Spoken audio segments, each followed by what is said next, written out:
Boa noite, irmãos. A graça e a paz do Senhor. Irmãos, de novo eu aqui, né? Nós temos que orar para o pastor Gilmar se recuperar logo 100%. Então, durante a semana, os irmãos orem para ele estar 100% semana que vem, que senão vai que sou eu de novo semana que vem. Mas é um privilégio estar aqui trazendo a palavra, compartilhando a respeito da palavra com os irmãos. Quando o pastor... Eu falei, pastor, me dá o tema, né, da pregação. Quando ele me passou o tema, eu não imaginei que ia falar tanto comigo, viu, pastor?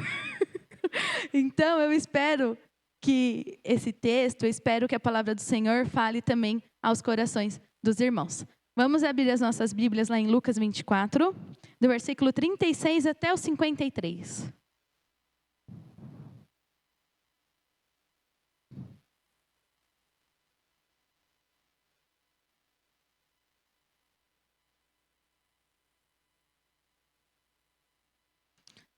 Lucas 24, do 36 ao 56.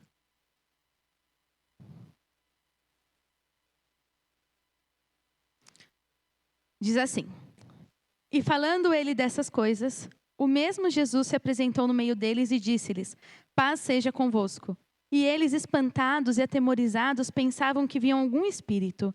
E ele lhes disse: Por que estáis perturbados e por que sobem tais pensamentos ao vosso coração? Vede as minhas mãos e os meus pés, que sou eu mesmo.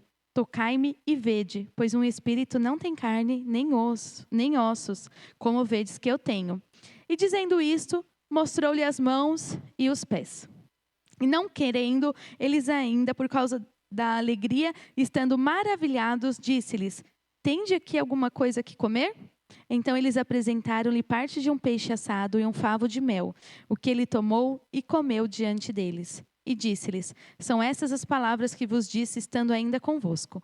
Convinha que se cumprisse tudo o que de mim estava escrito na lei de Moisés, e nos profetas, e nos salmos. Então abriu-lhes o entendimento para compreender as Escrituras. E disse-lhes: Assim está escrito, e assim convinha que o Cristo padecesse e ao terceiro dia ressuscitasse dos mortos, e em seu nome se pregasse o arrependimento e a remissão dos pecados em todas as nações, começando por Jerusalém. E dessas coisas sois vós testemunhas. E eis que sobre vós envio a promessa de meu Pai. Ficai, porém, na cidade de Jerusalém, até que do alto sejais revestidos de poder. E levou-os fora até Betânia, e levantando as mãos, os abençoou. E aconteceu que, abençoando-os, ele se apartou deles e foi levado ao céu. E adorando eles, retornaram com grande júbilo para Jerusalém. E estavam sempre no templo, louvando e bendizendo a Deus. Amém? Senhor, obrigado pela sua palavra, ó Pai. Que o seu Santo Espírito, Senhor, possa vir ao nosso encontro e falar aos nossos corações. Em nome de Jesus, amém. Irmãos, como o pastor falou no começo do culto, nós estamos ainda num período pascual, né? Nós tivemos o culto de Páscoa, onde nós celebramos a ressurreição de Cristo, a vitória de Cristo.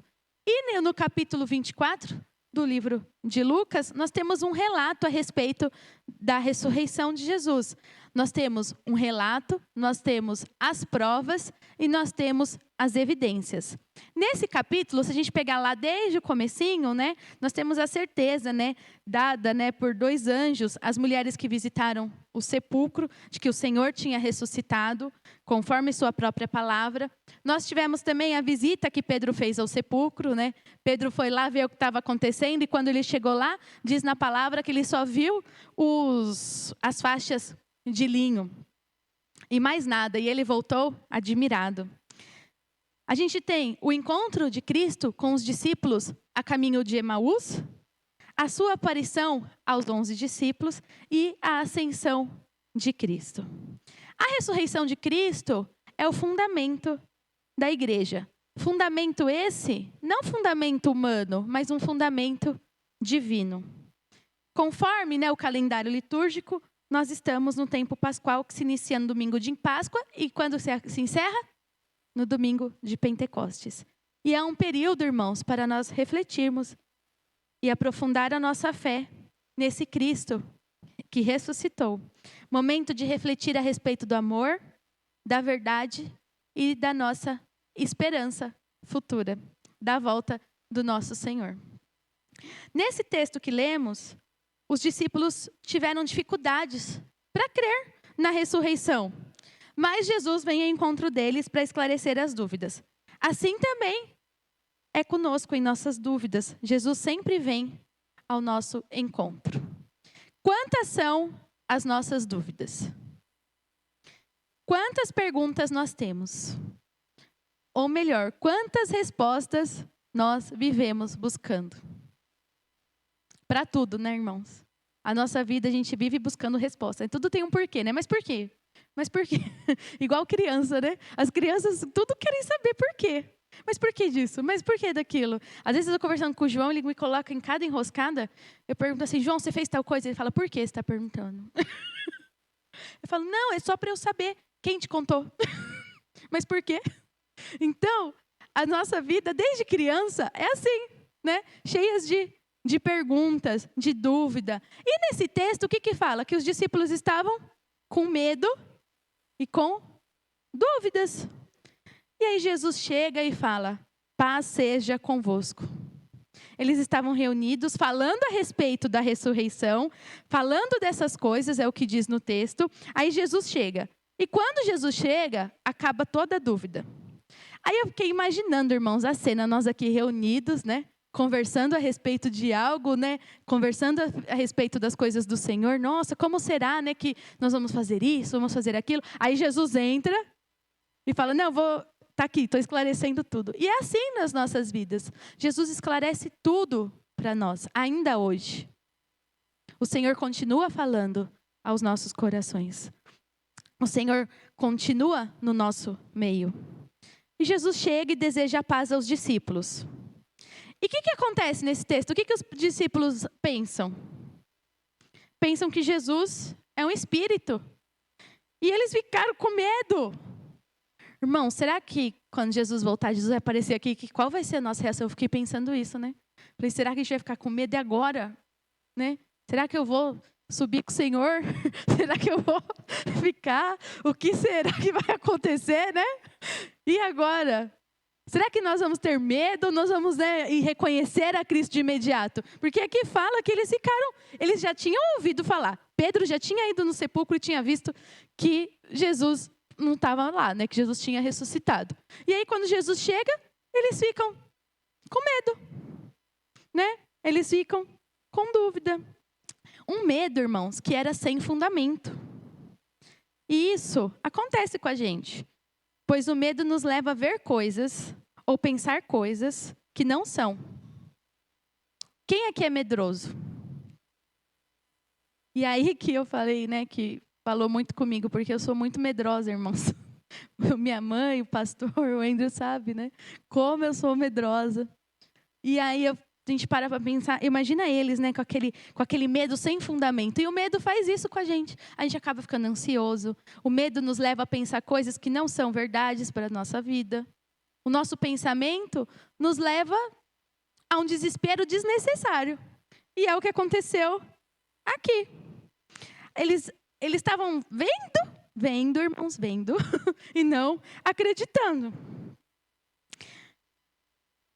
Então, quantas vezes o medo, a ansiedade nos leva a pensar e acreditar que algo é real e nos tira do foco, nos tira da razão e acabamos sofrendo. Depois de toda a caminhada com Jesus, os discípulos ainda tinham esse sentimento. Algumas vezes a perturbação é o resultado dos pensamentos que surgem em nossos corações. Os nossos pesares e temores se originam naquilo que é criado em nossa própria imaginação. Todos os pensamentos perturbadores que surgem em nossos corações, em qualquer ocasião, são conhecidos do Senhor Jesus no mesmo instante que eles surgem. Então, às vezes, quando a gente está com medo, a gente tem aquele sentimento de desespero. O Senhor Jesus, no mesmo instante que a gente pensou, já está conhecendo aquele pensamento e já está, né, trabalhando nas nossas vidas. Mas muitas vezes esses pensamentos desagradam ao nosso Senhor. Eu parei para pensar quantas vezes, né, eu desagradei ao Senhor por desespero, por não confiar, por não acreditar que o Senhor estava, né, ao meu lado. E é isso que eles estavam sentindo lá. E ele repreendeu seus discípulos por terem tais pensamentos. E assim nos ensina que devemos repreender a nós mesmos. No Salmo 42:5 diz: porque estás abatido a minha alma e porque te perturbas em mim. Esses pensamentos impedem a nossa alegria no Senhor. Mas mesmo com tudo isso, Jesus sempre está ao nosso lado, nos amparando e cuidando de nós. Jesus acalma o coração deles e mostra o quê? Seus pés e suas mãos. Calma, gente, eu não sou um espírito, eu estou aqui, né? Ele está falando, né? Vocês não estão vendo? Sou eu. Quantas vezes o medo nos impede de enxergar o que está na nossa frente? Os discípulos que tiveram tanta intimidade, né, com Jesus, não o enxergaram naquele momento.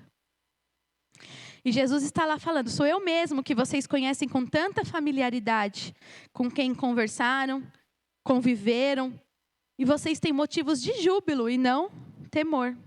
E quando nós conhecemos a Cristo e permanecemos em Cristo, não temos motivo para o medo e para a dúvida. No versículo 41, o que acontece? Depois de Jesus falar para eles: calma, não tem medo, sou eu. Mostrou as mãos, mostrou os pés. Aí no versículo 41 fala: e não o crendo, eles ainda por causa da alegria, estando maravilhados, disse-lhes: tende aqui alguma coisa que comer? Então assim, mesmo os discípulos estavam lá, Jesus falando: calma, sou eu. E eles ainda estavam duvidando de que o nosso Deus tinha ressuscitado. E quantas vezes sabemos a verdade, Deus nos mostra a sua vontade e nós continuamos com dúvida. E imagina, né, o amor de Jesus naquela situação, todo paciente, né? Mostrando: não, sou eu mesmo, viu? Sou eu. E eles, né, não entendendo o que estava acontecendo. Eles estavam lá respondendo os questionamentos a respeito da ressurreição e com dúvidas. Então, muitas vezes nós duvidamos do poder do nosso Deus. Mas Ele, de forma amorosa, continua a nos mostrar a verdade que está à nossa frente e muitas vezes não vemos. E Jesus, com paciência, né, come com eles. Porque um espírito, né, não tem como se alimentar. Então, ele estava provando que ele estava lá vivo, ele estava comendo, irmão. Né? Então, foi uma forma dele mostrar que era ele mesmo. No versículo 45, fala assim: então abriu-lhes o entendimento para compreender as Escrituras. Jesus, pelo seu Espírito, opera nas mentes dos que são seus. Ele tem poder sobre as nossas mentes e os nossos corações. E para confirmar o seu zelo, o que ele faz? Ele expõe a palavra. Ele fala a respeito do cumprimento das Escrituras. Que o Cristo padecesse e ao terceiro dia ressuscitasse dos mortos. Confirmando a verdade das Escrituras. Então, irmãos, tudo que está escrito vai se cumprir. Tudo, desde o começo, quando a gente pega a palavra de Deus para ler, tudo se cumpriu e tem muitas coisas ainda que virão. E nós temos a certeza de que vai acontecer. E foi isso que Jesus estava abrindo os olhos deles para mostrar. Olha, não está escrito, eu estou confirmando, né, aquilo que eles já sabiam. E mesmo assim estavam duvidando. Ele diz: vão e contem ao mundo, a todas as nações, que Cristo morreu conforme estava escrito, que foi crucificado e que ele ressuscitou. Diga que ele está vivo e vive para sempre. Os discípulos deviam pregar o perdão dos pecadores, junto com o arrependimento do pecador. É o que diz aí no texto. O verdadeiro arrependimento, irmãos, inclui o abandono do pecado. O arrependimento deve ser pregado. Precisamos nos arrepender para ter o perdão dos nossos pecados. Muitas vezes, quando a gente vai pregar, falar, né, de Cristo, a gente fala do amor de Cristo, mas nós muitas vezes não pregamos o arrependimento. Né? Nós temos que nos arrepender dos nossos pecados para que nós possamos ser perdoados. Temos que ir a todas as nações e dizer o que Deus fez. Ele nos comprou e morreu na cruz para que nós pudéssemos ter vida E com isso temos corações e vidas transformados, né? Corações e vidas renovados e restaurados. No versículo 48 diz: e dessas coisas vocês são testemunhas.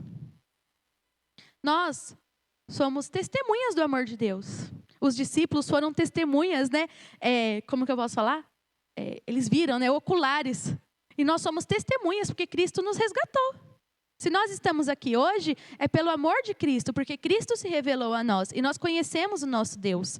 Então nós somos testemunhas e nós temos que testemunhar aquilo que Cristo fez e continua fazendo ao nosso favor.